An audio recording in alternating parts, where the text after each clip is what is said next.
प्रणाम दोस्तों।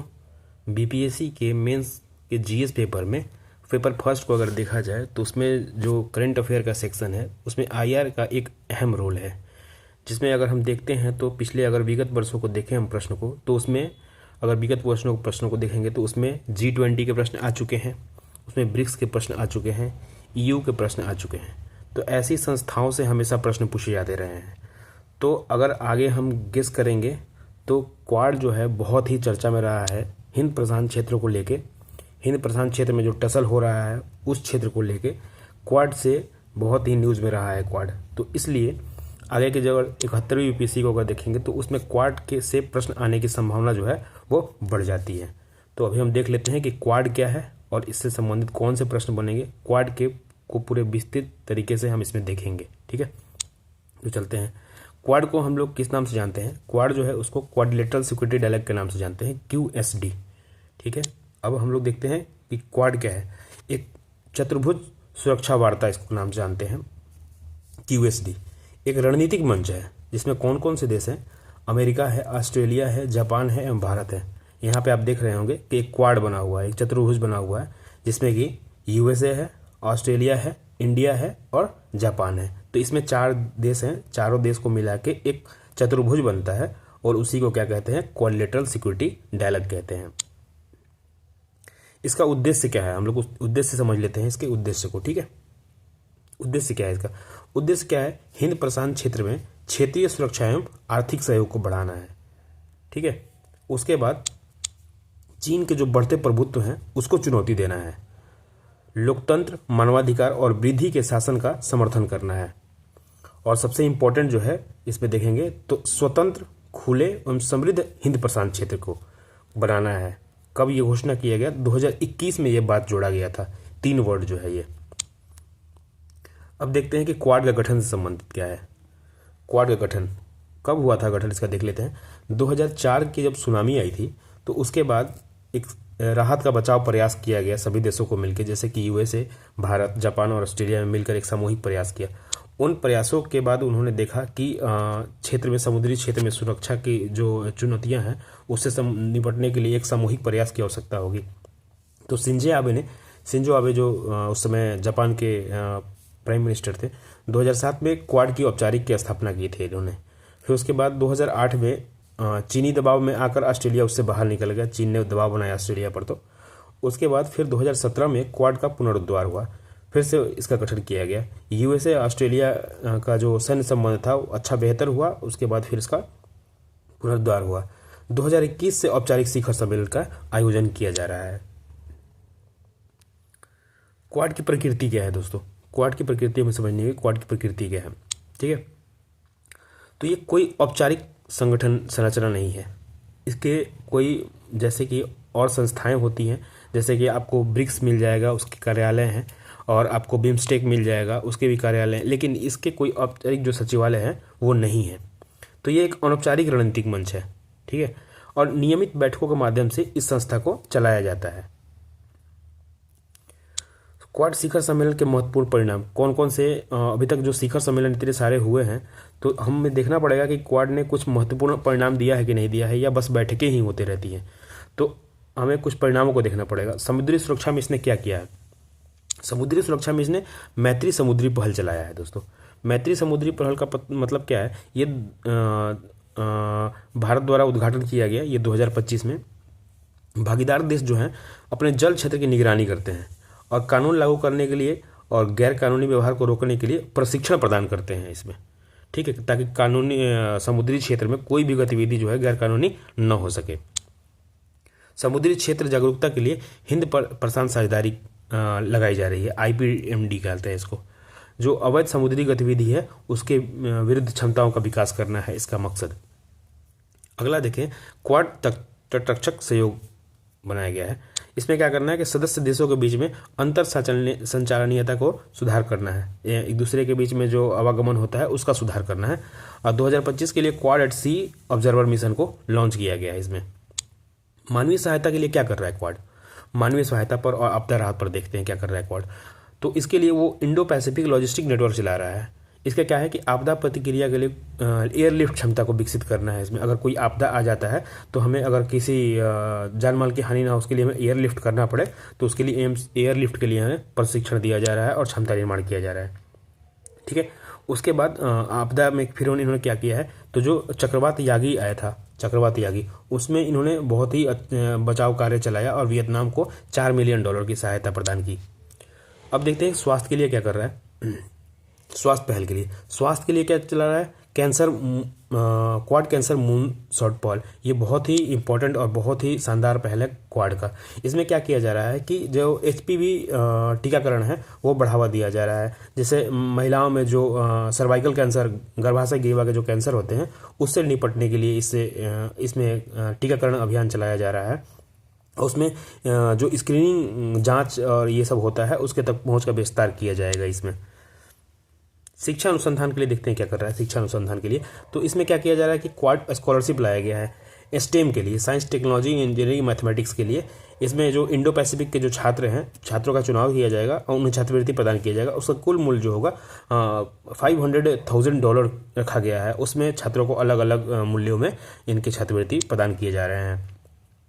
अब देखते हैं क्वाड बायो एक्सप्लोर पहल क्या है। ये क्या किया जा रहा है कि कृषि उन्नति हेतु AI का उपयोग किया जा रहा है और उसमें अनुसंधान को बढ़ावा दिया जा रहा है। ठीक है, अब देखते हैं बुनियादी ढांचे के लिए क्या कर रहा है क्वाड। बुनियादी ढांचा और कनेक्टिविटी के लिए तो केबल कनेक्टिविटी, जैसे सी केबल है ना, अंडर सी केबल, उसको बनाया जा रहा है, अंडर सी केबल नेटवर्क का विकास किया जा रहा है। उसके बाद बुनियादी ढांचा के लिए क्या कर रहा है कि टिकाऊ बुनियादी ढांचा को बढ़ावा दिया जा रहा है। जैसे कि ब्लू डॉट नेटवर्क है, उसमें लचीलापन संरचना को बढ़ावा दिया जाता है। उसके बाद सेमीकंडक्टर आपूर्ति श्रृंखला आकस्मिक नेटवर्क, जैसे कि अभी हम लोग क्या है कि चीन पे बहुत ज़्यादा सेमीकंडक्टर के लिए पूरा विश्व निर्भर है। तो क्वाड मिलकर ये पहल कर रहे हैं कि सेमीकंडक्टर के लिए हम लोग को चीन पे निर्भर ना रहना पड़े, ताकि जो हमें आंतरिक सुरक्षा जो है वो कंप्रोमाइज़ ना हो। अब देखते हैं जलवायु परिवर्तन और स्वच्छ ऊर्जा के लिए क्या कर रहा है क्वाड। तो जलवायु परिवर्तन और स्वच्छ ऊर्जा के लिए अगर देखा जाएगा तो क्वाड जलवायु परिवर्तन अनुकूलन और समन पैकेज लेके आया है, क्यूचैम्प। ये बहुत ही इंपॉर्टेंट है और बहुत ही शानदार पहल है। पूरे क्षेत्र में जलवायु प्रभाव को प्रति लचीलापन को बढ़ावा दिया जा रहा है। इसके थ्रू फंडिंग की जा रही है और क्षमता का निर्माण भी किया जा रहा है इसके थ्रू। अभी इतना सारा पहल कर रहा है, आपने देख लिया क्वाड के पहल को, तो मतलब क्वाड तो ऐसे बैठा हुआ नहीं है और उसको इस तरीके से नहीं कह सकते कि क्वाड कुछ नहीं कर रहा है, बस ये एक ऐसा ही जो मीटिंग चल रहा है, नहीं। तो उसमें क्वाड जो है ना बहुत सारे इनिशिएटिव लेके आया है और जिसमें मानवीय सहायता और आर्थिक और सामाजिक बहुत तरीके के है। क्वाड का समूह का महत्व क्या है हमें देखना पड़ेगा। तो क्वाड जो है चीन के प्रति एक रणनीतिक संतुलन को पैदा करता है ना। जैसे कि हिंद प्रशांत क्षेत्र में जो है चीन हमेशा यहाँ पे आपको मुसीबत पैदा करते रहता है। आसपास के जो देश हैं उनके लिए बहुत ही खतरा पैदा होते रहता है। तो उसके लिए क्या है कि क्वाड घोषणाएं अक्सर आसियान और यूनक्लोज साउथ एशिया चाइना विवादों के शांतिपूर्ण समाधान पर केंद्रित है। जैसे क्वाड की जो भी घोषणाएं होंगी है ना, तो वो क्या होगी कि जो यहाँ पे आपके UN के जो लॉ हैं सी के लिए वो उसको मानता है और जो साउथ चाइना विवाद है उसको ख़त्म करने का प्रयास करता है।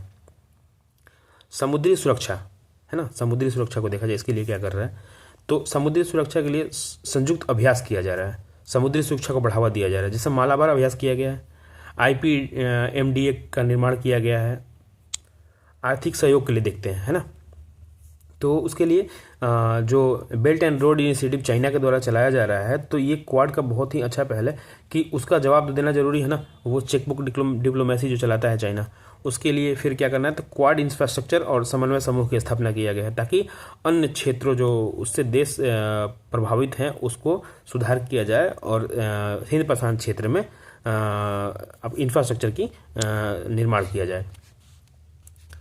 प्रौद्योगिकी और आपूर्ति श्रृंखला लचीलापन, जैसे देखिए इसमें क्या है ना कि प्रौद्योगिकी खनिजों आदि के लिए, ये जैसे कि खनिज बहुत सारे डिपेंडेंट हैं हम लोग चाइना के ऊपर, तो बहुत सारे खनिजों की निर्भरता को ख़त्म करने के लिए ये लाया गया है कि ताकि जो है उसका सप्लाई जो है ना वो सुनिश्चित रहे, चीन पर निर्भरता हमारी कम हो सके और चीन के एकाधिकार को चुनौती दिया जा सके, जिससे कि राष्ट्रीय सुरक्षा पर खतरा दिखता है। अगर सेमीकंडक्टर का पूरा सप्लाई चेन अगर चाइना के पास है, अगर किसी देश को सप्लाई चेन सेमीकंडक्टर ना मिले तो फिर तो वहाँ सुरक्षा का खतरा उत्पन्न हो जाएगा, आंतरिक सुरक्षा को।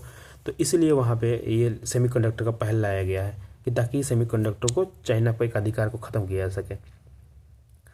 अब उसमें सार्वजनिक वस्तुओं के लिए कुछ प्रावधान है, जैसे कि स्वास्थ्य सुरक्षा के लिए क्वाड वैक्सीन पार्टनरशिप और कैंसर मूनशूट पहल जो लाया गया है वो है। मानवीय सहायता और आपदा राहत के लिए भी चलाया जा रहा है इसमें, है ना, जैसे कि Indo Pacific logistic network pilot ये चलाया जा रहा है कि आपदा में बचाव किया जा सके। अब हमें एक इम्पॉर्टेंट एंगल को भी यहाँ पे देखना पड़ेगा कि भारत के लिए क्वाड का क्या महत्व है, आखिर भारत किस नज़र से देखता है क्वाड को। तो एक देखिए, क्वाड जो है ना भारत की वैश्विक स्थिति को मजबूत करता है। वो कैसे करता है, जैसे देखिए भारत को हिंद प्रशांत क्षेत्र में ना एक प्रमुख शक्ति के रूप में विकसित करता है। अगर 4 देश हैं उसमें, जैसे कि जापान, ऑस्ट्रेलिया, यूएसए और आपका इंडिया, तो इंडिया को महत्व दिया जा रहा है ना कि इस क्षेत्र के लिए इंडिया अहम है, इस क्षेत्र में अगर कुछ भी होता है तो इंडिया के साथ की ज़रूरत है, यानी कि इस क्षेत्र के लिए उसका इंडिया का महत्व अहम हो गया। और भी क्या है कि जैसे कि ग्लोबल साउथ है, वैश्विक दक्षिण, तो वैश्विक दक्षिण का इंडिया एक लीडर है, तो उसकी आवाज़ बनने में मदद करता है और सब देश जो हैं वो इंडिया की तरफ देखते हैं कि इंडिया हमारे लिए ऐसे ऐसे मंचों पर हमारी बातों को रखे। दूसरा चीज़ क्या है कि भारत में मुक्त एवं खुले हिंद प्रशांत क्षेत्र के दृष्टिकोण का समर्थन करता है। भारत तो हमेशा से ये कहता आया है कि भाई जो हिंद प्रशांत क्षेत्र है वो खुला होना चाहिए, स्वतंत्र होना चाहिए। तो जो एक्ट ईस्ट नीति है और हिंद प्रशांत महासागर पहल जो है उसमें भी यही बात कही गई है, तो उसके लिए भी हमारा ये काम करता है क्वाड, उसके से समन्वय रखता है ये। अब देखिए जो बेल्ट एंड रोड इनिशिएटिव है हमारे जो क्षेत्र है कश्मीर का, पाकिस्तान ऑक्युपाइड कश्मीर है, उससे पास करता है, तो उस क्षेत्र के लिए हमारी जो सुरक्षा चुनौती है वो बढ़ जाती है। तो क्वाड क्या करता है कि BRI के मुकाबला में ब्लू डॉट नेटवर्क लेके आता है, और तो इसलिए हम लोग BRI का मुकाबला करने में भी भारत की सहायता करता है इंफ्रास्ट्रक्चर के निर्माण के द्वारा। उन्नति प्रौद्योगिकी तक पहुंच बनाता है, जैसे कि क्वाड के देश हैं जो बहुत ही उन्नत प्रौद्योगिकी वाले हैं, जैसा जापान हुआ, USA हुआ, तो वैसे वैसे अगर उन देशों के साथ हमें साझेदारी में हम रहते हैं तो इन देशों की जो तकनीक है वो हम तक पहुंच पाएंगे। अब लोग देखते हैं कि क्या है कि स्वास्थ्य एवं वैक्सीन वितरण पर सहयोग। अब देखिए इसमें क्या है ना कि क्वाड जो देश हैं वो वैक्सीन पार्टनरशिप चलाते हैं। उसमें क्या कहते हैं कि भारत की जो स्थिति है ना दुनिया में फार्मेसी के रूप में मजबूत करता है। तो मतलब क्वाड के देश ये चाहते हैं कि भारत जो है इतना फार्मेसी में आगे निकला हुआ है तो अन्य देशों का ही मदद करे, इसलिए वो भारत की तरफ देखते हैं। और भारत की जो समुद्री सुरक्षा इतना वल्नरेबल है, संवेदनशील है, उसकी मदद करने के लिए जो एक क्वाड का समूह है वो बहुत ही ज़्यादा मददगार है। आर्थिक अवसर भी उपलब्ध कराता है, जैसे ब्लू डॉट नेटवर्क मैंने आपको बताया कि ये लचीलापन इंफ्रास्ट्रक्चर आपको प्रोवाइड कराता है, उसकी मदद करता है। तो अगर इंफ्रास्ट्रक्चर बनाया जाएगा तो उसमें लोग लगेंगे, और लोग लगेंगे तो फिर उनको रोजगार मिलेगा, तो इस तरीके से आर्थिक अवसर उत्पन्न होता है आपके लिए। भारत के लिए क्वाड संबंधित कुछ चुनौतियाँ भी हैं, उनको देखना पड़ेगा आपको। अवसर भी है तो कुछ चुनौतियाँ भी तो हैं, जैसे चीन के साथ संतुलन करने की स्थापना करने में आपको चुनौती फेस करना पड़ेगा। सीमा विवाद को सुलझाना है अभी चीन के साथ, तो आप चीन के साथ एक तरफ तो आपको सीमा विवाद सुलझाना है और दूसरी तरफ जो है आप क्वाड के सदस्य हैं जो कि चाइना का विरोध कर रहा है, तो ऐसे में समन्वय बनाना बहुत ही ज़्यादा जरूरी हो जाता है। उसके बाद क्या है, द्विपक्षीय व्यापार घाटा है आपके चाइना के साथ, तो उसको संतुलित करने की भी अभी बात चल रहा है चाइना से कि हम कैसे उसको संतुलित किया जाए। और दूसरी तरफ आप क्वाड के मेंबर हैं जो कि चाइना के विरोध में है, तो वहाँ पे भी संतुलन बनाना है आपको।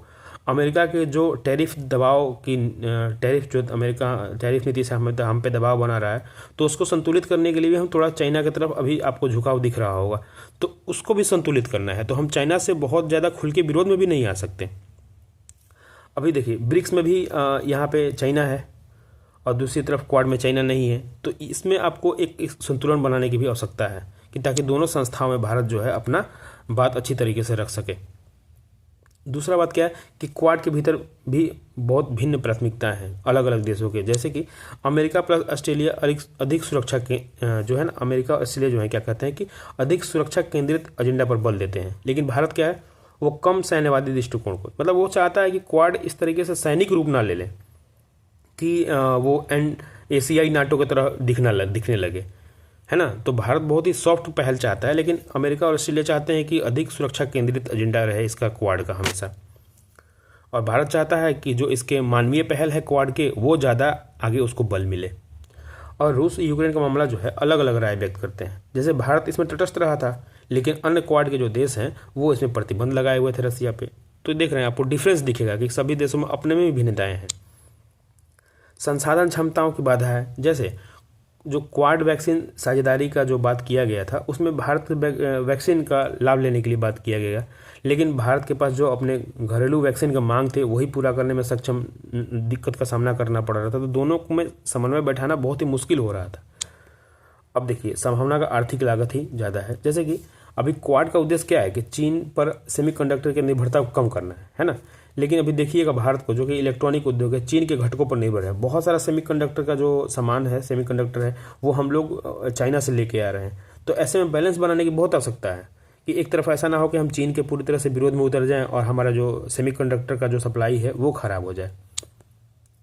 अभी देखिए, क्वाड के समक्ष कुछ चुनौतियां हैं। पूरे क्वाड के सदस्यता है जो है पूरे समूह के समक्ष एक चुनौती है, उसको देखना पड़ेगा। अब देखिए, अब चाइना जो है ना, इसको एशियाई नाटो कह रहा है कि नाटो जिस तरीके से रसिया का विरोध कर रहा है, उसी तरह जो क्वाड है वो चाइना का विरोध कर रहा है। इस तरीके से इसको एशियाई नाटो कहता है। वो सदस्यों के बीच अलग अलग रणनीतिक हित हैं। जैसे कि जो गलवान झड़प हुआ था उसमें अगर सभी सदस्यों को देखिएगा तो उनकी अपनी भागीदारी को वो सीमित रखे थे। वो चाइना का उस तरीके से खुल के विरोध नहीं किए थे। हाँ, क्रिटिसिज्म उन्होंने किया था, लेकिन पूरी तरह से भारत के पक्ष में उतर के वो लोग नहीं आए थे, जबकि क्वाड का भारत मेंबर है। तो इस तरीके से अलग अलग रणनीति दिखेगी आपको। उसके बाद देखेंगे कि संस्थागतकरण का अभाव, मतलब ये जो संस्थाएं हैं वो, जैसे कि आपको दिखेगा ब्रिक्स जैसी संस्था जो कि इतना ज़्यादा औपचारिक है और ऑफिशियल सारा काम होता है, वैसे आपको ये क्वाड में नहीं दिखेगा। इसका कोई औपचारिक सचिवालय नहीं है। दीर्घकालिक रणनीति बनाने में समस्या उत्पन्न होती है। फिर चीन पर आर्थिक निर्भरता भी बहुत ज़्यादा है, सेमीकंडक्टर की निर्भरता बहुत ज़्यादा है। फिर भी ये लोग कहते हैं क्वाड के सदस्य कि हम लोग सेमीकंडक्टर चाइना से मंगाना अब बंद करेंगे, लेकिन निर्भरता आपकी ज़्यादा है। तो दोनों बातों में कंट्राडिक्टरी है। मैन्युफैक्चरिंग गुड्स भी चाइना से बहुत ज़्यादा आप मंगाते हैं, तो ऐसे में चाइना का खुल के विरोध करना बहुत ही लॉजिकल नहीं लग रहा है। सदस्यता विस्तार में चुनौती है। जैसे कि क्वाड के सदस्य, ये क्वाड और भी सदस्य जो है एशिया के, वो चाहते हैं कि हम शामिल हो, लेकिन क्वाड अभी चाह रहा है कि हम लोग बस सदस्यता में इतने ही 4 बने रहें और भी ज़्यादा एक्सपेंशन करने की इसकी आवश्यकता नहीं है, क्योंकि क्वाड के जो उद्देश्य हैं वो फिर भटक जाएंगे। एशियान की चिंताएं हैं। जैसे एशियान देश जो वो कहते हैं क्वाड को कि ये क्षेत्रीय ध्रुवीकरण को बढ़ावा दे रहा है। एशिया प्रशांत क्षेत्र में एशियान देश हैं, वो चाहते हैं कि अगर कुछ भी यहाँ पे मसला क्रिएट हो तो हमसे पूछा जाए, हमारा सहयोग जरूर लिया जाएगा कि हम इस क्षेत्र के हैं और हमें सभी समस्याओं को अच्छे तरीके से जानकारी है। लेकिन क्वाड में इस तरीके से बात नहीं है। क्वाड में कोई भी आसियान सदस्य नहीं है, तो इसलिए आसियान के समक्ष एक एशियान इसको जो क्वाड को है अच्छे से नहीं देखता है। अब देखिए, आगे की राह कुछ है ना, ठीक है। तो आगे की राह आप देखते हैं। आगे की राह क्या है, क्या करना पड़ेगा क्वाड को ठीक करने के लिए? संस्थागतकरणों को मजबूत करना पड़ेगा। पहले तो इसको संस्थागतकरण कीजिए, इसके सचिवालय बनाइए, इसके डे टू डे कार्य के लिए बनाइए। आप कौन कौन से ऑफिस रहेंगे, कौन कौन सा वर्क डिस्ट्रीब्यूट करना पड़ेगा, और इसकी फंडिंग वगैरह की भी प्रॉपर व्यवस्था करनी पड़ेगी। सैन्य और सुरक्षा सहयोग को बढ़ाना पड़ेगा, ठीक है। जैसे कि खोजी अभियान, एंटी पायरेसी, अधिक जटिल संयुक्त ऑपरेशन को करना पड़ेगा, ताकि ऐसे ऐसे चीज़ों को और भी ज़्यादा महत्व दिया जा सके। अब क्वाड आर्थिक ढांचे की स्थापना करनी पड़ेगी। जैसे कि अभी जो उभरती हुई प्रौद्योगिकी है उसमें निवेश करने की आवश्यकता है। डिजिटल डिवाइड को दूर करना है, जैसे कि शहर गांव है ना, गरीब अमीर, इस तरीके से डिवाइड करना जरूरी है। उसके बाद बेहतर सहयोग के लिए सदस्यता का विस्तार भी तो होना जरूरी है ना, ताकि जो संस्था है, संस्था के प्रति जो है विश्वास वो बना रहे। इसलिए क्वाड की सदस्यता जो है वो विस्तारित करने की आवश्यकता है, ठीक है। तो अब एक अच्छा सा कंक्लूजन भी हम लिख सकते हैं इसमें। देखिए, क्या लिख सकते हैं कि खुले एवं स्वतंत्र तथा समृद्ध हिंद प्रशांत के क्वाड की जरूरी है। ऐसा क्वाड बनाया जाए जो खुला हो, स्वतंत्र हो और समृद्ध हिंद प्रशांत की कामना करता हो। बट यह सामंजस्य एवं क्षेत्रीय संशयवाद को चुनौती से जूझ रहा है। थोड़ा सामंजस्य की कमी है अभी क्वाड में। क्षेत्रीय संशयवाद है, जैसे कि आसियान इसको संशय की दृष्टि से देखते हैं। इसलिए दक्षिण पूर्व एशियाई राष्ट्रों को शामिल कर संस्थागतकरण को बढ़ावा देना चाहिए। जैसे मैं बोला ना कि जो एशियान देश हैं उनको भी तो सम्मिलित करना पड़ेगा इसमें, क्योंकि ये इस क्षेत्र के हैं, स्थानीय हैं। राष्ट्रों को शामिल कर संस्थागतकरण को बढ़ावा देना पड़ेगा। राष्ट्रीय हितों के बीच एकता बनाए रखना बहुत ज़रूरी है। तो इस आपको टॉपिक पढ़ के कैसा लगा बताइएगा। अगर अच्छा लगता है आपको पढ़ के तो आप इस चैनल को सब्सक्राइब कर सकते हैं, अपने दोस्तों के बीच में शेयर कर सकते हैं। धन्यवाद दोस्तों।